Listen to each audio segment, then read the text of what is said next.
রমজানের শেষের দিনগুলো এত বেশি ব্যস্ততায় কাটছে যে কিভাবে কি শেষ করব আসলে বুঝে উঠতে পারছি না। আমার আম্মুর বাসা থেকে খুব সুন্দর করে ইফতার ডালা পাঠানো হয়েছে আর আমি শপিং করতে গিয়ে আমার ফ্রেন্ডের সাথেও দেখা করলাম।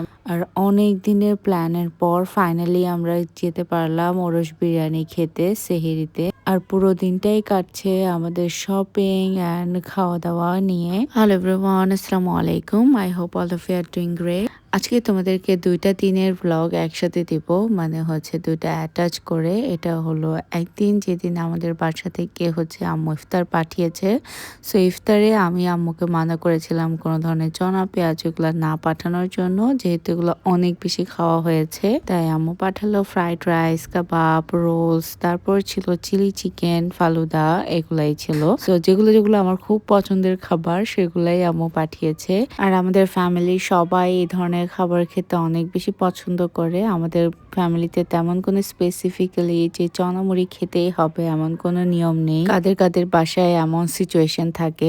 এনিওয়েজ ইফতারের পর আমি আর দীপু বের হয়ে গেলাম যে আড়ং-এ যাব, কারণ দীপু একটা পাঞ্জাবি নিয়েছে যেটা আমার পছন্দ হয়নি। সো ওটা এক্সচেঞ্জ করে আরো কিছু প্রোডাক্ট নিলাম। আর আড়ং-এ জব করা আমার ফ্রেন্ডের সাথে আমার অনেক দিন পর দেখা হয়েছে। ওর সাথে আমার দেখা করতে আড়ং-এই যাওয়া লাগে। আদারওয়াইজ আমাদের স্কেজুয়াল একদমই মিলে না যে আমরা একটু বের হব। এনিওয়েজ শপিং শেষ করে আমি আর দীপু গিয়েছি কাবাব খেতে, গরম গরম মজাদার কাবাব। তারপর বাসায় এসে আমরা নামাজটা পড়লাম। এইবার ঈদে সালামি দেওয়ার জন্য আমি কিছু ঈদ সালামি কার্ড অর্ডার করেছি অ্যাটলান্টিক অ্যাঙ্কর পেজ থেকে। আর এই কার্ডগুলোর প্রিন্টের কোয়ালিটি এবং কার্ডের কোয়ালিটি অনেক বেশি ভালো, মানে একদম বেশি পাতলা না, খুবই হার্ড একটা কার্ড যেটা ইজিলি ফোল্ড হবে না। মাত্র ৫ টাকা থেকে শুরু এই কার্ডগুলোর প্রাইস। আমি আমার পছন্দ মতো কাস্টমাইজ করে নিয়েছি, তোমরাও চাইলে পারবে। আমার এই প্রিন্টটা অনেক ভালো লেগেছে তাই আমি এটা করেছি। আর সাইজেরও তফাৎ আছে, ২ ধরনের সাইজ পাবে। এনিওয়েজ তারপরের দিন হচ্ছে আমরা সেহরির জন্য বের হব। অনেক দিনের প্ল্যান করলাম যে একটু যাব।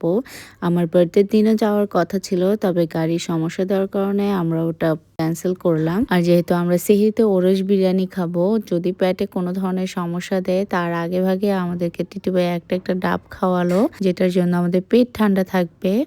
এনিওয়েজ তারপর আমরা ডাব খেয়ে আবারও রওনা দিলাম। আর ওরস বিরিয়ানিটা গত বছর একটু বেশি হাইপে ছিল, এবার অনেকটাই কমে গিয়েছে যেহেতু সব জায়গায় এটার বিজনেস চলছে ভালোই। আর এই ওরস বিরিয়ানিটা সবারই অনেকবার খাওয়া হয়েছে, তবে আমার প্রথমবারই যাওয়া। আর আম্মুরা বলছিল লাস্ট ইয়ার অনেক বেশি ভিড় ছিল, মানে অনেকক্ষণ ওয়েট করা লেগেছে। তবে এইবার একদম শান্ত পরিবেশ আর সবকিছু খুবই নিট অ্যান্ড ক্লিন। আসলেই আমার ভালো লাগে এরকম। আর আমাদের সাথে এসেছে তাজু আরও, কারণ ও বিরিয়ানি খেতে অনেক অনেক বেশি পছন্দ করে।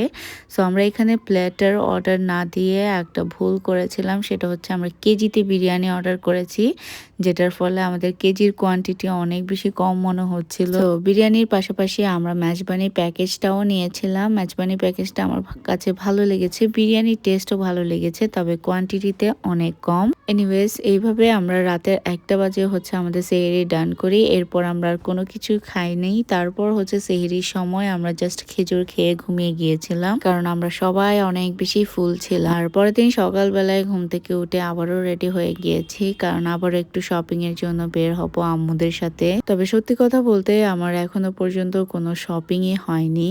আমি জানি না কিভাবে কি শেষ করব, তবে আমার একটা ড্রেস বানিয়েছিলাম যেটার জন্য আমি ওড়না নিতে গিয়েছিলাম আলম এন্ড ব্রাদার্স থেকে। তো সবাই জানো আমার গজ কাপড়ের অলওয়েজ শপিং করি আমি আলম এন্ড ব্রাদার্স থেকে। ওদের কাছে খুবই প্রিমিয়াম কোয়ালিটির গজ কাপড় পাওয়া যায়, তার উপর এত ইউনিক ইউনিক কালেকশনস আমার অন্য কোনো দোকানে দেখি নাই। আর নতুন কিছু শিপমেন্ট এসেছে, তো ভাই আমাকে ওগুলো দেখাচ্ছিল। এখান থেকেও আমি কিছু কাপড় নিয়েছি বোরকার জন্য, এগুলো একদম পারফেক্ট।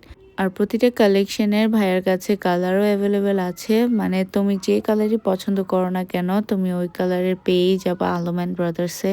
আর যারা নিজের মতো গজ কাপড় দিয়ে ড্রেস বানাতে পছন্দ করো তারা ডেফিনেটলি আলম এন্ড ব্রাদার্স থেকে নিতে পারো গজ কাপড়। এদের দাম এবং কোয়ালিটি খুবই ভালো। আর ভাইয়ার কাছে কিছু কাঁথা স্টিচেরও কালেকশন এসেছে। কাঁথা স্টিচ আমার অনেক অনেক বেশি ফেভারিট। তো এখানে আমি আমার ওড়নার জামাটা নিলাম। তারপর আমরা ওই কাজটা শেষ করে গেলাম মিমি সুপার মার্কেটে। সো অদিতি আর আমার হচ্ছে জুতা কেনা বাকি, তবে এক দেখায় অদিতির জুতা কেনা ডান হয়ে গিয়েছে, কিন্তু আমি একদমই খুঁজে পাইনি। তাই গেলাম আফমি প্লাজা। আফমিতে জুতার কালেকশনস আমার মনে হয় এই বছরই প্রথম এত খারাপ লেগেছে, মানে নিউ কোনো কালেকশনসই নাই। সো আমি একটা জুতা ট্রায়াল করলাম, ওটাও হলো না। তারপর আর কিছু না পেয়ে ইফতারের টাইম হচ্ছিল দেখে আমরা চলে যাচ্ছিলাম বাসায়। ইফতারের মাত্র 20 মিনিট বাকি ছিল, তো আমরা রোডে একটা দোকান থেকে হালিম নিয়েছি আর কিছু নিলাম পরোটা। ভাবি বাসায় গরুর মাংস আর রুটি বানিয়ে রেখেছিল, তো এগুলা দিয়েই করলাম আমাদের ইফতার। আর বাসায় এত মজার একটা তরমুজ খেয়েছি, মানে একদম রুহ ঠান্ডা হয়ে গিয়েছে তরমুজটা খাওয়ার পর। 90% ইফতারই আমি তরমুজ দিয়ে করেছি। তারপর আমি করলাম গোশ পরোটা দিয়ে ইফতার। আর ইফতার শেষ করে আমি বের হয়েছি আনিকা আপুদের সাথে। সো ওদের সাথে একটু শপিং এ গেলাম, মারঙে ঘুরলাম। ওটা শেষ করে আমার অনেক দিনের ইচ্ছা হচ্ছিল গোলগাপ্পা খাওয়ার, সো ওটা খেলাম। আর ওটা খেয়ে আমরা লাস্ট নাইটে যে কাবাবটা খেয়েছি ওটাতে আবার গেলাম। ওদের কাবাবটা অনেক অনেক বেশি মজার। So that is it for today guys. আল্লাহ হাফেজ।